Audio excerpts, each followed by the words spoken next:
السلام علیکم ورحمۃ اللہ وبرکاتہ۔ آج آپ کے سامنے ایک سوال کے ساتھ حاضر ہوئے ہیں۔ نماز تراویح کتنی رکعت ہیں؟ صحیح احادیث کے ساتھ۔ اسلام میں نماز تراویح رمضان مبارک کی عظیم سنت ہے۔ رکعتوں کے بارے میں اہل علم کے درمیان اختلاف پایا جاتا ہے، لیکن یہ اختلاف دلائل کی بنیاد پر ہے۔ حضرت عائشہ رضی اللہ تعالی فرماتی ہیں کہ رسول صلی اللہ علیہ وسلم رمضان اور غیر رمضان میں 11 رکعت سے زیادہ نہیں پڑھتے تھے۔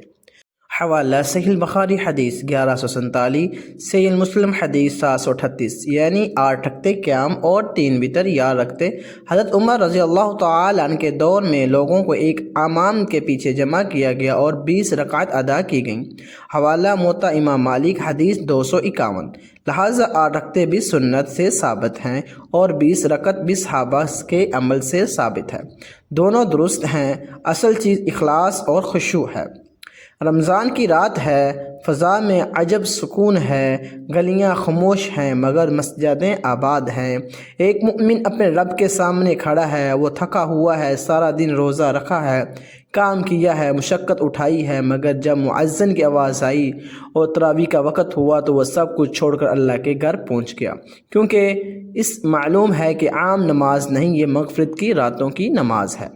رسول صلی اللہ علیہ وسلم نے فرمایا، جو شخص ایمان اور ثواب کی نیت سے رمضان میں قیام کرے اس کے پچھلے گناہ معاف کر دیے جاتے ہیں۔ یہ کتنی بڑی خوشخبری ہے۔ ہم سارے سال خطاؤں میں گھرے رہتے ہیں، نگاہوں کے گناہ، زبان کے گناہ، دل کے گناہ، اور جب رمضان آتا ہے تو اللہ ہمیں موقع دیتا ہے کہ آؤ میرے بندو، میرے سامنے کھڑے ہو جاؤ، میں تمہیں معاف کر دوں گا۔ تراویح دراصل معافی کا دروازہ ہے۔ سوچیں، جب امام قرآن پڑھتا ہے تو وہ صرف تلاوت نہیں کر رہا ہوتا بلکہ اللہ کا کلام سنایا جا رہا ہوتا ہے۔ ہر آیات میں نصیحت ہے، ہر آیات میں رحمت ہے، ہر آیات میں ڈر بھی ہے اور امید بھی ہے۔ کبھی جنت کا ذکر آتا ہے تو دل خوش ہوتا ہے، کبھی جہنم کا ذکر آتا ہے تو آنکھیں جھک جاتی ہیں۔ یہ تراویح کا اصل مقصد ہے، دل زندہ ہو جائے۔ صحابہ کرام اتنے طویل قیام کرتے کہ لاٹھیوں کا سہارا لینا پڑتا تھا۔ ان کے لیے تراویح بوجھ نہیں تھی بلکہ محبوب لمحہ تھا۔ آج ہم چند رکعتوں میں تھک جاتے ہیں، گھڑی دیکھتے ہیں، موبائل دیکھتے ہیں، سوچتے ہیں امام صاحب جلدی کریں۔ ہم نے نماز کو رسم بنا لیا ہے، جبکہ یہ عشق ہونا چاہیے۔ اللہ کو ہماری رفتار نہیں چاہیے، اللہ کو ہمارا دل چاہیے۔ یہ بھی یاد رکھیں کہ نبی کریم صلی اللہ علیہ وسلم سے 11 رکعتیں ثابت ہیں اور صحابہ سے 20 رکعتیں بھی ثابت ہیں۔ اگر آپ 8 پڑھتے ہیں تو بھی درست ہے، اگر 20 پڑھتے ہیں تو وہ بھی درست ہے۔ اصل سوال یہ کہ نہیں کہ کتنی رکعت، اصل سوال یہ ہے کہ کتنی توجہ، کتنی عاجزی، کتنے آنسو، کتنی توبہ۔ ہو سکتا ہے یہ ہمارے آخری رمضان ہو سکتا ہے کہ اگلے سال ہم اس دنیا میں نہ ہوں، ہو سکتا ہے کہ آج کی یہ تراویح ہماری زندگی کی آخری تراویح ہو۔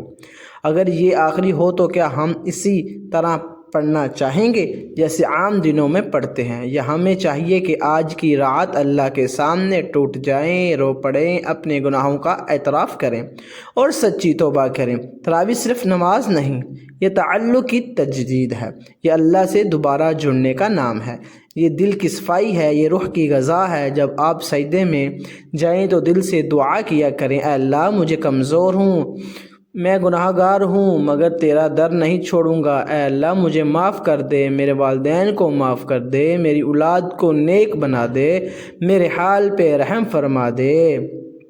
آج عہد کریں کہ ہم تراویح کو بوجھ نہیں سمجھیں گے بلکہ نعمت سمجھیں گے، چاہے 8 رکعتیں پڑھیں یا 20، مگر خشوع کے ساتھ پڑھیں گے۔